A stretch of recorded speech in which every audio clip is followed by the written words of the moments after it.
ओम शांति। अॼु ॾींहुं तारीख़ आहे 21/2024। मीठा मीठा बाप करे चवंदा मीठी मीठी ॿार देवता ठहिण खां पहिरियों तव्हांखे ब्राह्मण ज़रूरु ठहिणो आहे। ब्रह्मा मुख संतान ई सचा ब्राह्मण आहिनि जो या राजयोग जी पढ़ाई सां देवता ठहींदा आहिनि। देवता ठहिण खां पहिरियों असांखे ब्राह्मण ज़रूरु ठहिणो आहे। ब्रह्मा मुख संतान ई सचा ब्राह्मण आहिनि जो राजयोग सिखी राजयोग जी पढ़ाई सां देवता ठहींदा आहिनि। प्रश्न ॿिए सभी सत्संगनि सां तव्हांजो ई सत्संग कंहिं ॻाल्हि सां न्यारो आहे?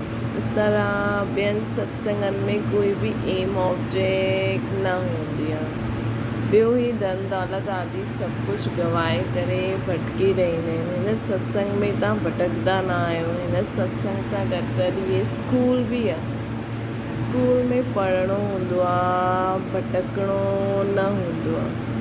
पढ़ाई माना कमाई। जेतिरो तव्हां पढ़ी करे धारण कंदव कराईंदव त ओतिरी कमाई आहे। हिन सत्संग में अचणु माना फ़ाइदो ई फ़ाइदो आहे। त ॿियनि सत्संगनि में कोई एम ऑब्जेक्ट न रहंदी आहे न। त उते त सिर्फ़ु वञो हा भई पैसा ॾियो, नचो खाओ पीओ घुमी अची तो छा सिखी आयो, कोई उन ते ध्यानु न ॾींदो। हिते त बाबा असांखे पुरुषार्थ कराए चाट रखाए असांखे सुधारण जे लाइ पुरुषार्थ कराईंदा आहिनि, कमाई बि कराईंदा आहिनि।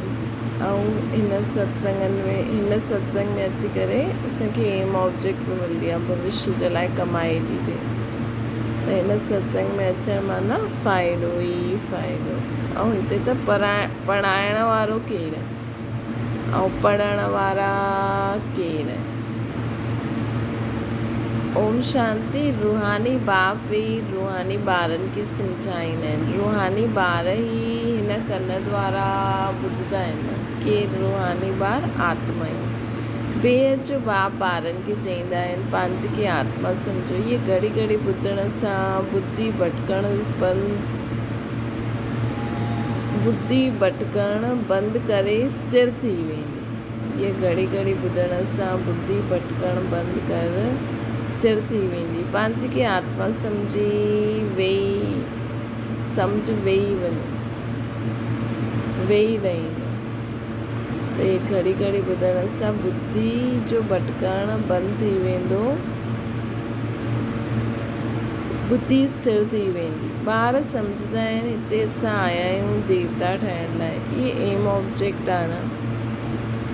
हिते असां देवता ठहिण लाइ आया आहियूं। असां आहियूं अडॉप्टेड ॿार। असां ब्राह्मण पढ़ंदा आहियूं। छा पढ़ंदा आहियूं? ब्राह्मण खां देवता ठहींदा आहिनि। जीअं कोई ॿार कॉलेज में वेंदा आहिनि त सम्झंदा आहिनि की असां हाणे पढ़ी करे इंजीनियर डॉक्टर आदि ठहींदासीं।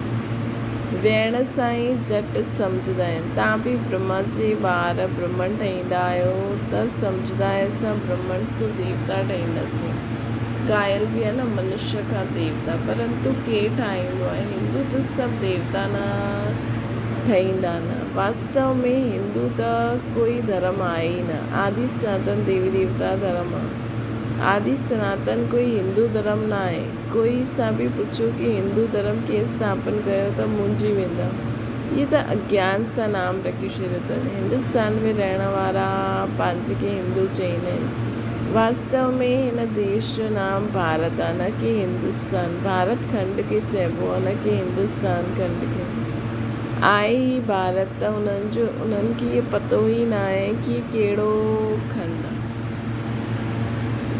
ई भारत त उन्हनि खे पतो ई न आहे कि कहिड़ो खंड आहे। अपवित्र थियण सां जे कारण पंहिंजे खे देवता त सम्झी न सघंदा आहिनि।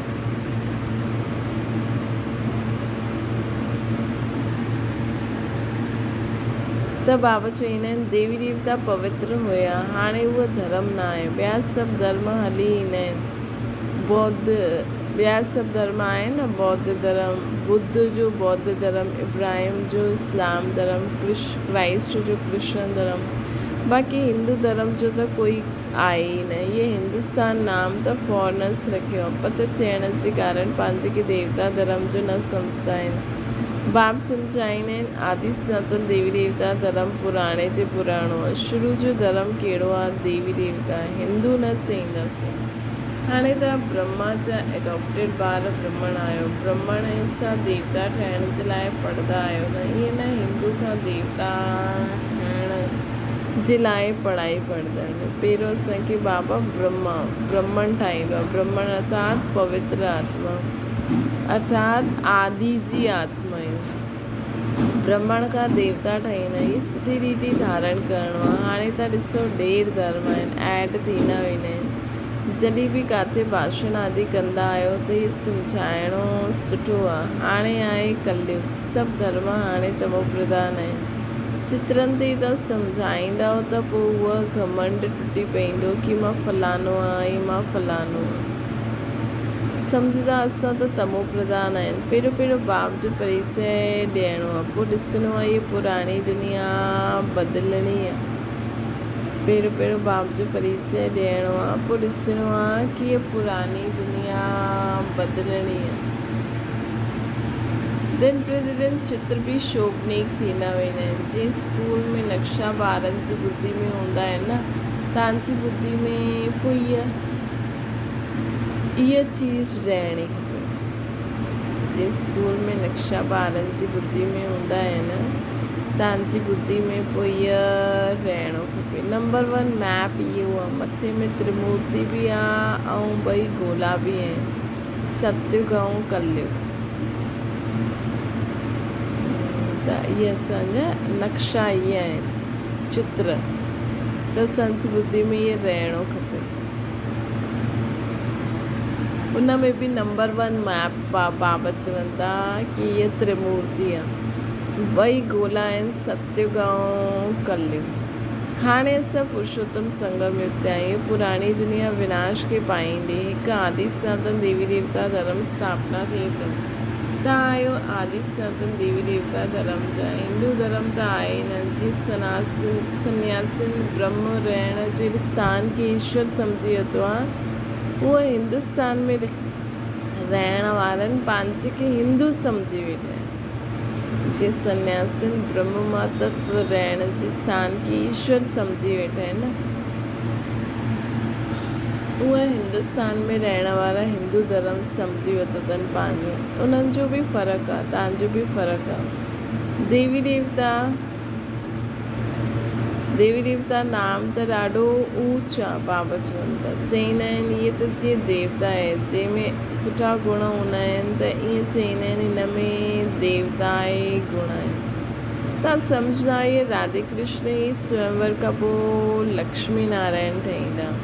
उन्हनि खे विष्णु चइबो आहे न। चित्र सभी आहिनि, परंतु कोई ॼाणंदो न आहे। तव्हां ॿारनि खे हाणे बाप वेही सम्झाईंदा आहिनि। बाप खे सभु यादि कंदा आहिनि। अहिड़ो कोई मनुष्य न हूंदो जंहिंजे मुख में भॻवानु न हूंदो। हाणे भॻवान खे चइबो आहे निराकार। निराकार जो बि अर्थ न सम्झंदा आहिनि। हाणे त सभु कुझु ॼाणे वेंदा आहियो। पथर बुद्धि खां पारस बुद्धि ठही वेंदा। निराकार जो अर्थ बि माण्हू न सम्झंदा आहिनि। बाबा ॾिसो केॾी सारी ॻाल्हियूं असांखे ॿुधाई अथई न। हाणे असां पारस बुद्धि ठहूं था। ठहींदे पोइ पूरो पारस बुद्धि ठही वेंदासीं। ये नॉलेज भारतवासियुनि जे लाइ ई आहे, न कि ॿिया धर्म वारनि जे लाइ। बाक़ी सम्झाए सघंदव कि एतिरी वृद्धि कीअं थींदी आहे। खंड ईंदा विया आहिनि। बाक़ी ये जो नॉलेज आहे बाबा जी जो डीप नॉलेज, इहे असां भारतवासियुनि जे लाइ आहे। हुते त भारत खंड जे सवाइ बाक़ी कोई खंड आहे न। हाणे उहा हिकु धर्म न आहे।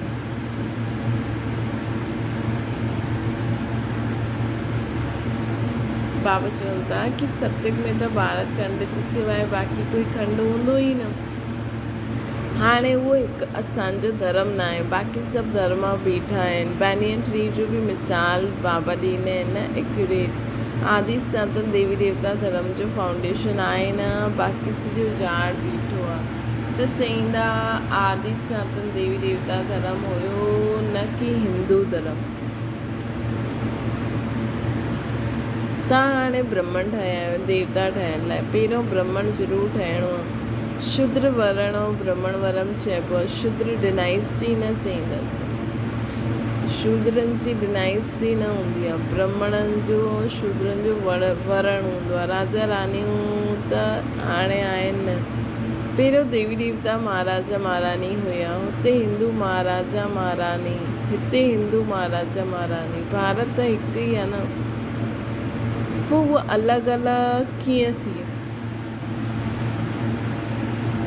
उन्हनि जो नाम निशानी गुम करे छॾियो। बाबति असांखे चवनि था कि भारत हिकु ई आहे, पोइ उनखे अलॻि अलॻि कीअं करे छॾियो अथऊं, उनजो नाम निशानी गुम करे छॾियो अथनि। जो असली भारत हुयो सिर्फ़ु चित्र आहिनि। नंबर 1 सूर्यवंशी। हाणे तव्हां आया आहियो सूर्यवंशी ठहिण जे लाइ। ये राजयोग आहे, तव्हांजी बुद्धि में आहे असां लक्ष्मी नारायण ठहींदासीं।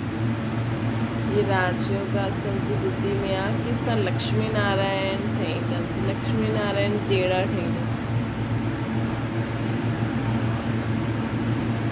दिल में ख़ुशी रहंदी आहे, बाबा असांखे पढ़ाइनि था, असां महाराजा महारानी ठहींदासीं।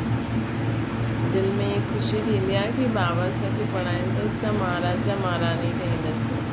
सत्यनारायण जी सची कथा इहा आहे न। अॻियां जन जन्मांतर त सत्यनारायण जी कथा ॿुधंदा आया आहियूं, परंतु उहो कोई सची कथायूं न आहिनि। भक्ति मार्ग में कॾहिं मनुष्य खां देवता ठही न सघंदा आहिनि।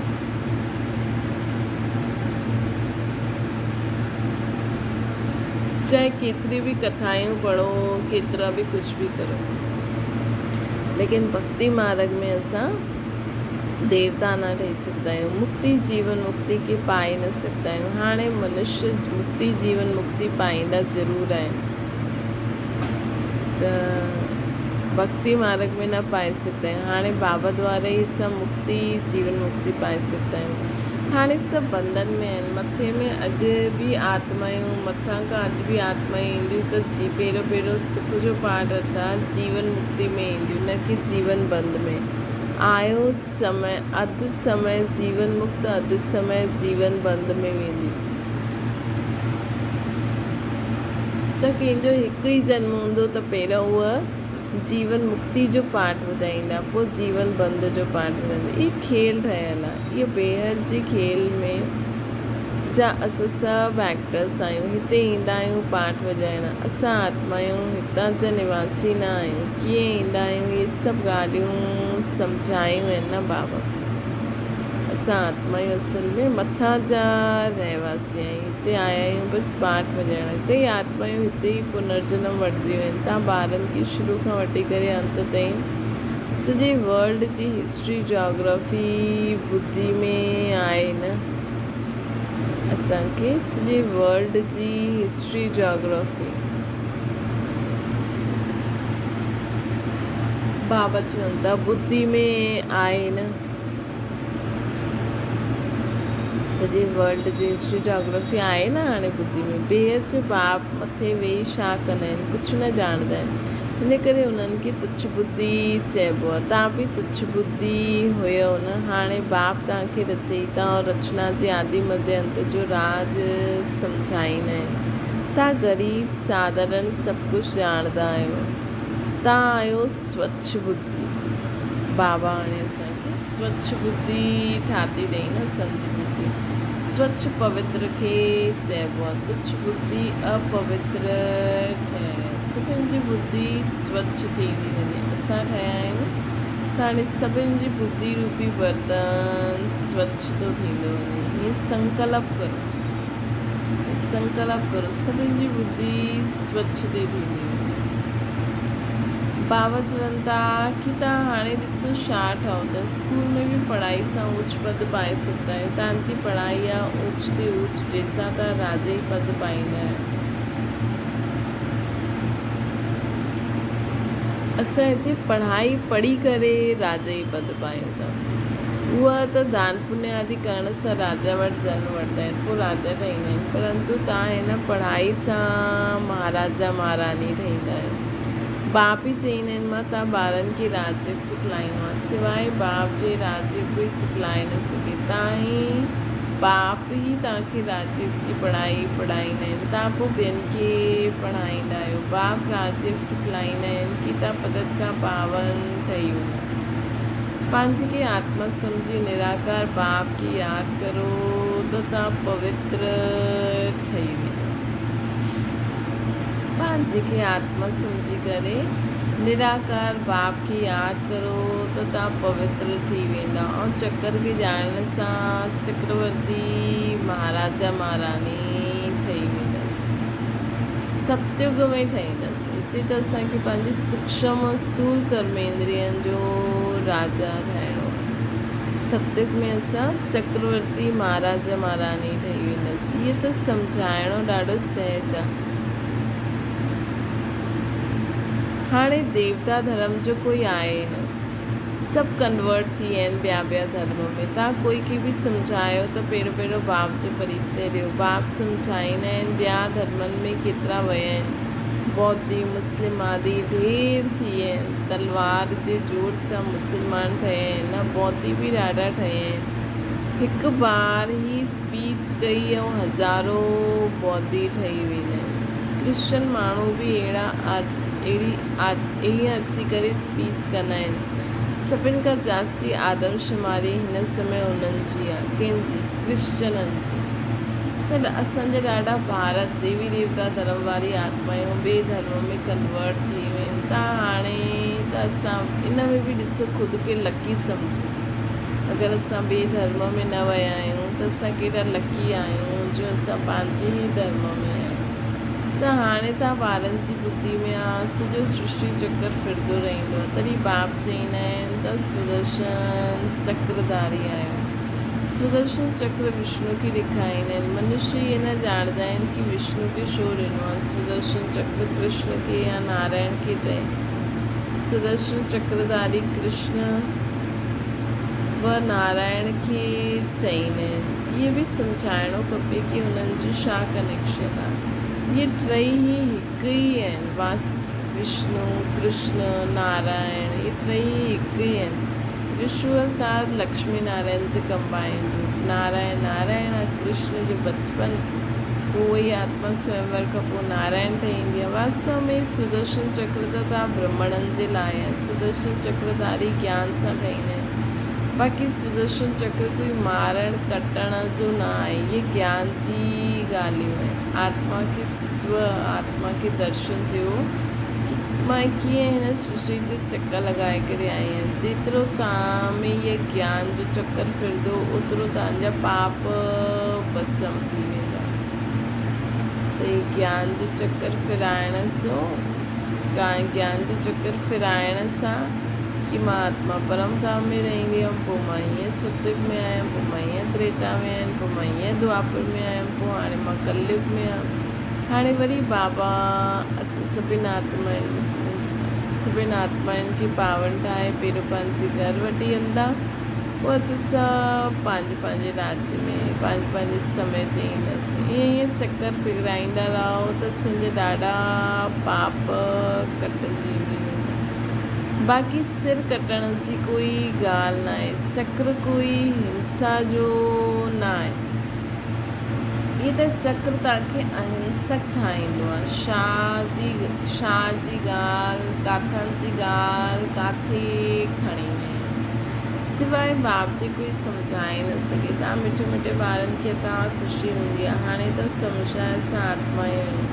पहिरियों त पंहिंजे खे आत्मा बि भुलिजी वियो त घर बि भुलिजी वियो। आत्मा खे त पोइ बि आत्मा चईंदा आहिनि, परमात्मा खे त ठिकर भितर में चई छॾियो अथनि। आत्माउनि जे बाप जी केतिरी ग्लानी कई अथनि। बाप ई अची करे आत्माउनि खे ज्ञान ॾींदा आहिनि कि तव्हां मुंहिंजी ॾाढी ग्लानी कई आहे। आत्मा जे लाइ कॾहिं न चईंदा कि ठिकर भितर कण में आहे। जानवरनि जी त ॻाल्हि ई अलॻि आहे। पढ़ाई आदि मनुष्य जी थींदी आहे। हाणे तव्हां सम्झायो असां एतिरा जन्म इहे ठहियासीं,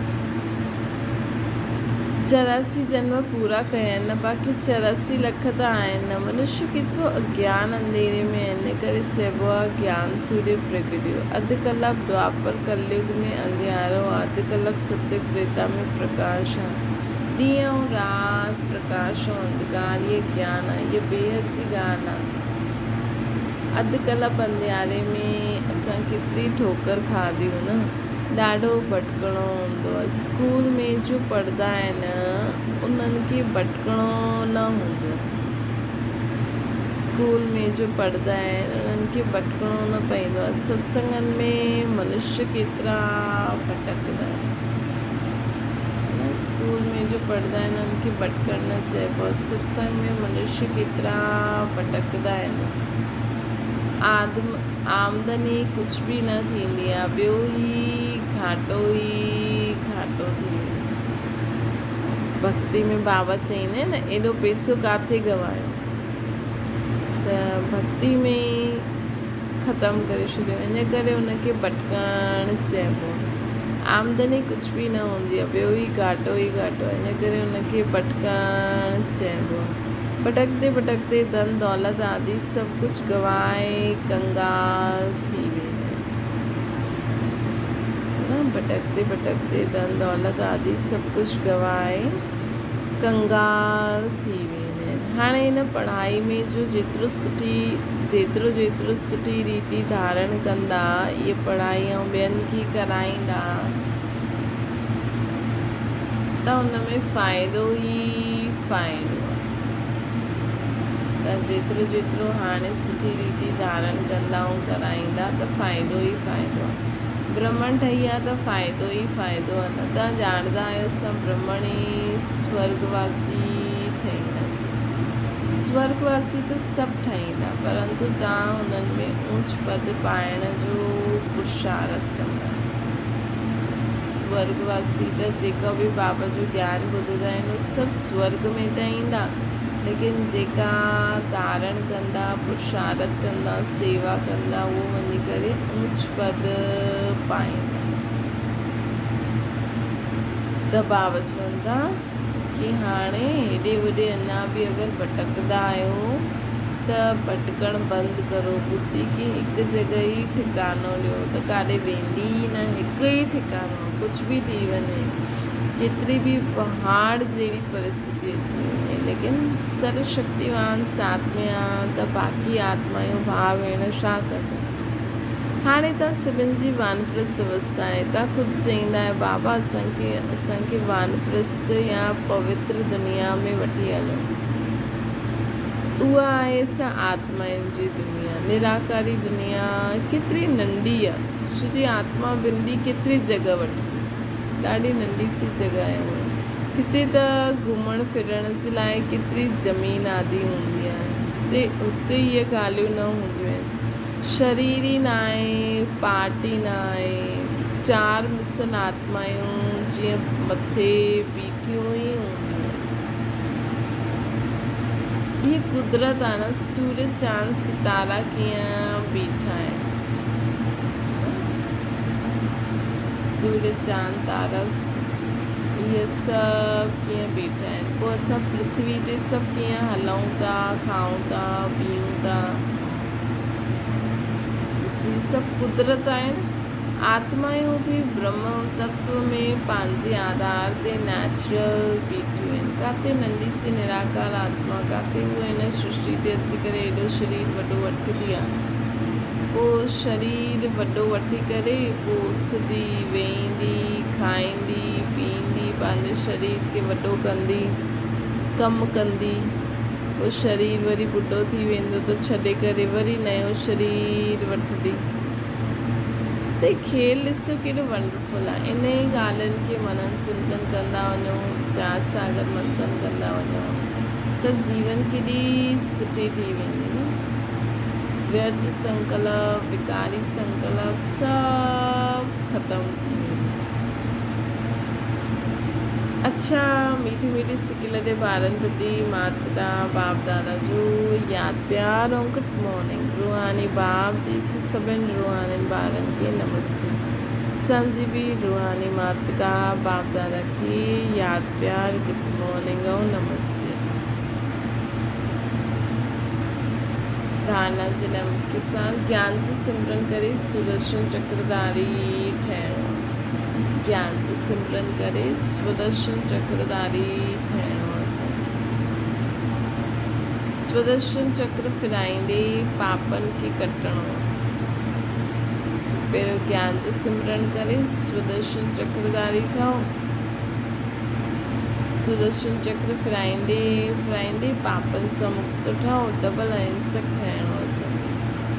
ॿियो आहे पंहिंजी बुद्धि खे स्वच्छ पवित्र ठाहे करे राजयोग जी पढ़ाई पढ़णी आहे। पंहिंजी बुद्धि खे स्वच्छ पवित्र ठाहे करे कहिड़ी पढ़ाई पढ़णी आहे? राजयोग जी पढ़ाई पढ़णी आहे ऐं उच्च पद पाइणो आहे। दिल में सदा यही खुशी रहे कि असां सत्यनारायण जी सच्ची कथा ॿुधी करे मनुष्य खां देवता ठहूं था, विश्व जा महाराजा महारानी ठहूं था। वरदान आहे मन बुद्धि के ऑर्डर प्रमाण विधि पूर्वक कार्य में लगाइण वारा योगी निरंतर योगी ठहो। निरंतर योगी अर्थात स्वराज्य अधिकारी ठहण जो विशेष साधना मन ऐं बुद्धि अगरि एकाग्रचित थी वियो विधि पूर्वक, जीअं असां हुनखे प्रोग्राम ॾियूं हुते टिकी वियो त हिनखे पोइ निरंतर योगी ठही वेंदासीं असां। मंत्र या मनमना भव योग खे बुद्धि योग चइबो आहे। त अगरि इहे विशेष आधार स्तंभ पंहिंजे अधिकार में अर्थात ऑर्डर प्रमाण विधि पूर्वक कार्य कंदा आहिनि त संकल्प जॾहिं करणु चाहियो वैसे संकल्प करे सघो। जिते बुद्धि लॻाइणु चाहियो उते लॻाए छॾो। संकल्प करो। हाणे मां बाबा खे यादि कंदमि। बुद्धि परमधाम में निराकारी रूप। संकल्प करो हाणे मां हिन कर्म क्षेत्र में कर्म कंदमि बाबा सां गॾु, ऐं बुद्धि बाबा सां गॾु रही करे पोइ हिते असां वेही करे भाॼियूं था कटायूं, रोटी था ठाहियूं, केॾा सारा जो बि आहे कमु। त हीअं असांखे अगरि ऑर्डर प्रमाण हलाइणु अची वियो त असां स्वराज्य अधिकारी त ठहींदासीं, पोइ निरंतर योगी बि ठही वेंदासीं। जो संकल्प जॾहिं करणु चाहियो ओहिड़ो संकल्प करो। जिते बुद्धि लॻाइणु चाहियो उते लॻाए सघो। बुद्धि असां राजा खे भटकाए न, बुद्धि असां राजा खे भटकाए न। चाहे केतिरी बि आवाज़ूं अचनि, कुझु बि थिए, लेकिन असांजी बुद्धि सदा परमधाम में बाबा वटि हुजे। यही त अभ्यास करिणो आहे। इन अनुसार ई त अंत में असां पास विद ऑनर्स थी सघंदासीं न। मन में असां संकल्प करूं मां बाबा खे यादि करां, बुद्धि होॾे मन में ॿिया संकल्प अचण जी कोशिशि कंदा, लेकिन असां ध्यानु ई न ॾियूं, बुद्धि बाबा वटि रहे त ॿियो ई कमु जास्ती सहज थी वेंदो। असां त सोचंदा आहियूं अरे अगरि इहा बुद्धि हिनजी हेॾे होॾे हली वई त कीअं असां मदद कंदासीं। असां सोचंदा आहियूं अरे इहा ॻाल्हि थी वई त हुनजी मदद करो, लेकिन अगरि असांजी मन बुद्धि एकाग्रचित बाबा सां गॾु हूंदी, हा किथे मदद जी ज़रूरत आहे त असां करे सघंदा आहियूं त करो, लेकिन अंत समय थोरी करे सघंदासीं न, अंत समय थोरी करे सघंदासीं। त बाबा चवनि था कि इन करे न हाणे खां ई अभ्यास कयो। जिते ज़रूरत पए थी मदद करणी आहे त हाणे त करणी पवंदी, लेकिन उन में बि अभ्यास करिणो आहे कि अगरि अहिड़ी सिचुएशन अची वई जॾहिं असां बाबा अंत समय हूंदो त हुन समय असांखे सिर्फ़ु पंहिंजी बुद्धि खे परमधाम में बाबा वटि करिणो। हुन समय असांखे कुझु बि यादि न अचे। बुद्धि असां राजा खे भटकाए न, विधि पूर्वक कार्य कंदा तॾहिं निरंतर योगी ठही सघंदा। स्लोगन आहे मास्टर विश्व शिक्षक बनो ठहो। मास्टर विश्व शिक्षक ठहो, समय के शिक्षक न ठाहे। असांखे मास्टर विश्व शिक्षक ठहिणो, समय खे पंहिंजो शिक्षक न ठाहिणो। अच्छा, ओम शांति। बाबा की याद करो,